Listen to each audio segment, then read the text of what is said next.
আমি ভেবেছিলাম তুমি তো আমার ভাবি, আমার নিজের লোক।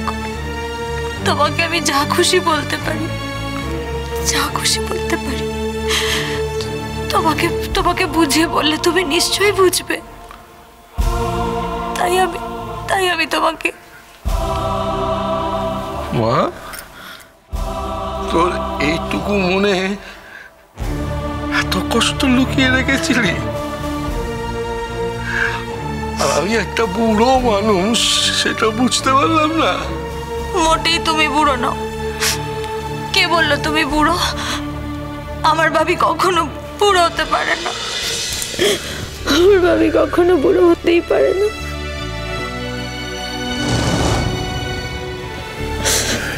দেখেছো আমার মেয়েটা কি বলছে? দেখেছো?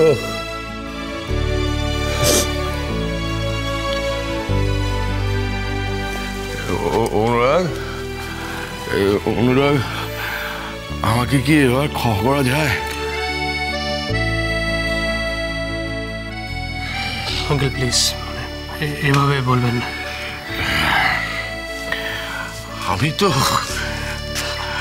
আমি তো বাঁচতেই চাইনি, সেই জন্যই ওষুধগুলো খেতাম না।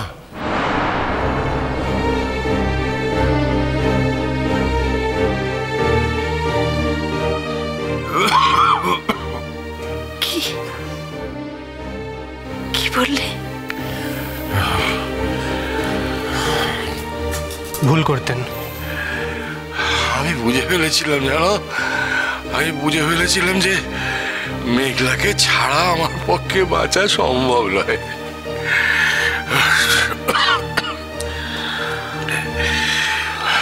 আঙ্কেল, কারণ যাই হোক না কেন, আপনি যেটা করেছেন সেটা অন্যায়। হ্যাঁ, কিন্তু ব্যাস, আর কোনো কিন্তু প্রয়োজন নেই।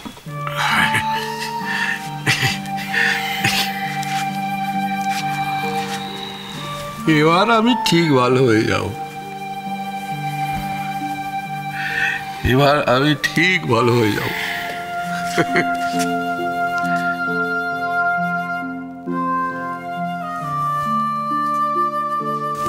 ভাবি, এবার আমায় শ্রীপুরের বাড়িতে থাকতে দেবে তো? এরকম বলে না মা, এরকম কথা বলে না।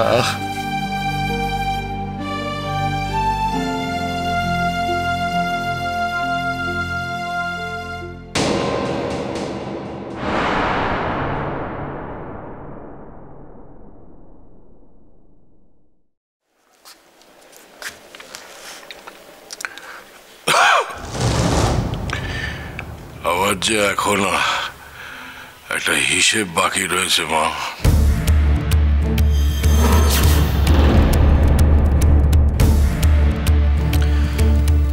কিসের হিসেব আঙ্কেল? যে হিসেবে আমার বাড়ির খবর বাইরের লোক জানতে পারলো,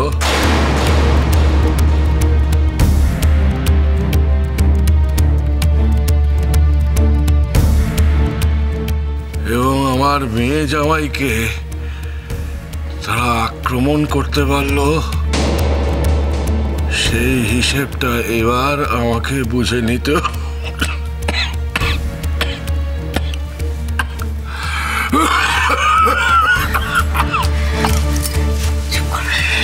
সেই হিসেবটা আমাকে এবার বুঝতে হবে।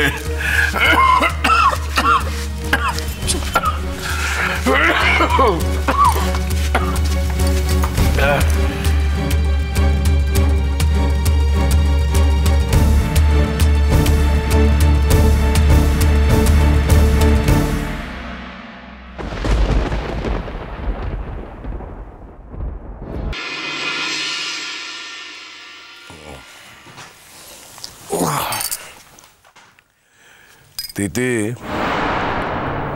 আমি খুব অসুস্থ ছিলাম। লোকে বলছে আমি নাকি মৃত্যুর মুখ থেকে ফেরত এসেছি। আমি জানি না তোমার ট্রু ফিলিংটা কি,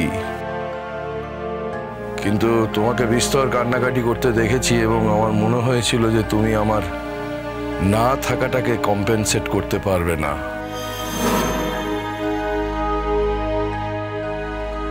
আমি জানি না যে তুমি তোমার বেসিক ইমোশনগুলোকে নিয়েও মিথ্যাচার করো কিনা। এনিওয়ে, তোমাকে আমি এখন যা প্রশ্ন করছি তার স্পষ্ট উত্তর দেবে।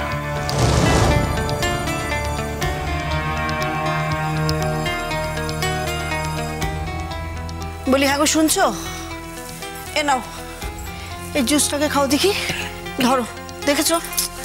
আমার কথা একটু মন দিয়ে শোনো তো যেটা বলছি। অনুরাগ ডাক্তারকে অনেক বলে কয়ে তার পারমিশন নিয়ে তবে তোমাকে বাড়িতে নিয়ে এসছে। আর ডাক্তার কি বলেছেন? একদম টেনশন না করতে, খুব সাবধানে থাকতে, আর অন্তত 15 দিন বাড়ির বাইরে কোথাও না বেরোতে। চা। আর তুমি আবার এখন এসব কথা নিয়ে বসছো, বলো তো কেন? বলো। হ্যাঁ, চা। তার কারণ অনুরাগ আর মেঘলা কলকাতায় চলে যাবে বলে। তো ওরা কি আসবে না নাকি? সেটা তো অন্য প্রশ্ন, কিন্তু এখনকার হিসেবটা আমি এখনই মেটাতে চাই। আচ্ছা আঙ্কেল, বলছি এই ব্যাপারটা এখন থাক না, পরে না, থাকবে না। দিদিকে আমার প্রশ্নের উত্তর দিতে হবে। বাবি, দেখো, এসব প্রশ্ন উত্তরের থেকে তোমার শরীরের দাম আমার কাছে অনেক বেশি। তুমি সুস্থ হয়ে তাড়াতাড়ি ইউনিভার্সিটি জয়েন করো, আমি আর কিচ্ছু চাই না। আমার নিজের তো কিছু চাহিদা থাকতে পারে নাকি? আমি চাই এই হিসেবটা এক্ষুনি মেটাতে।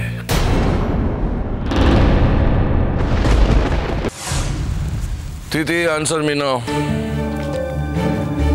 আমার বাড়ির ভেতরের কথা বাইরের লোক, আমার ছাত্রছাত্রী, আমার কলিগস, তারা কি করে জানতে পারলো?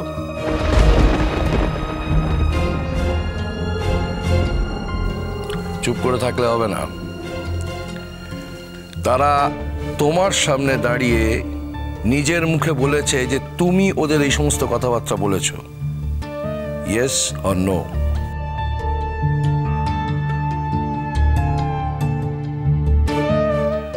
দিতি, ইয়েস অর নো?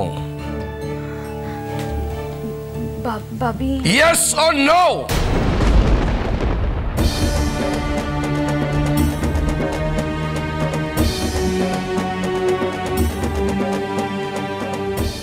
আচ্ছা, দেখেছো তোমার আবার কাশি হচ্ছে কেন? এখন বাড়িতে সব চিৎকার চেঁচামেচি হচ্ছে কেন?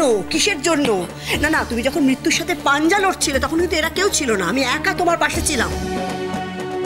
আজ তুমি যখন সুস্থ হয়ে গেছো তখন তুমি আমাকে মানুষ বলেই গণ্য করছো না, আমার কথা মানছো না। তোমার শরীরটা তো খারাপ হয়ে যাবে, বোঝো তুমি? আমার শরীর খারাপ হয়েছিল আমার নিজের কারণে, আর আমার শরীরটা সুস্থ হয়েছে সেটাও আমার নিজের কারণে, না হলে কারো সাধ্য ছিল না আমাকে ঠিক করার।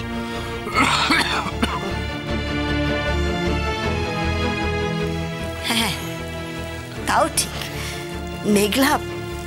মেঘলা এসেছে বলেই তো তুমি ভালো হয়েছো, তাই না?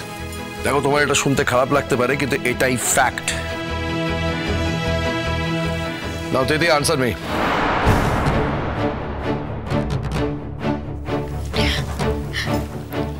হ্যাঁ, আমি ওদের বলেছি।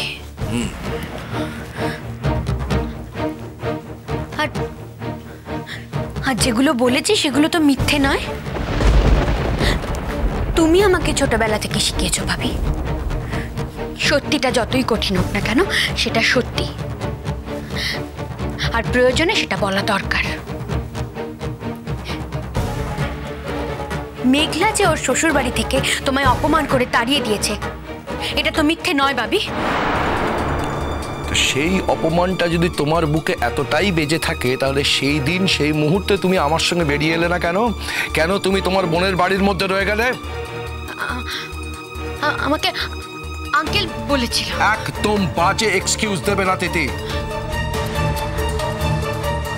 একদম বাজে এক্সকিউজ দেবে না। তুমি প্ল্যান করে শ্রীপুরের লোকেদের এই মেঘলার বিরুদ্ধে খেপিয়েছ কেন?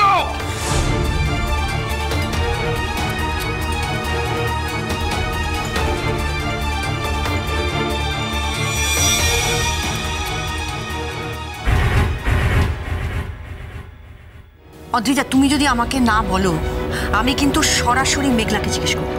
ও বলেছে আঙ্কেল সুইসাইড করতে গিয়েছিল, সেটাও নাকি তোমার সঙ্গে অবিন মামুর কোনো ঘনিষ্ঠ